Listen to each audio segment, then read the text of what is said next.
පරිගණකය හැදෙන්නේ ප්‍රධාන දුලාස දෙකක් එකට එකතු වෙලා. ඒක තමයි එකම හાર્ඩ්වෙයාර් අනික සොෆ්ට්වෙයාර්. අපි ඉන්ට්‍රොඩක්ෂන් එකක් දෙනවා නම් පරිගණකය කියන්නේ මොකක්ද කියලා. පරිගණකය කියන්නේ මූලික මූලාංශ තුනක් පදනම්ව නිර්මාණය.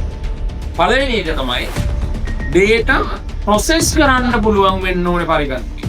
ඒක යා කරනවා. data process කරන්න පුළුවන් ස්වයංක්‍රීයයි. පළවෙනි එක කිව්වම මොකද්ද?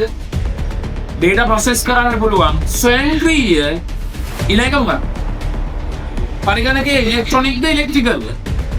ඉලෙක්ට්‍රොනික් අවසාන මූලාංශ. ඒතර අපි මේ තුන එකට එකතු කරනවා.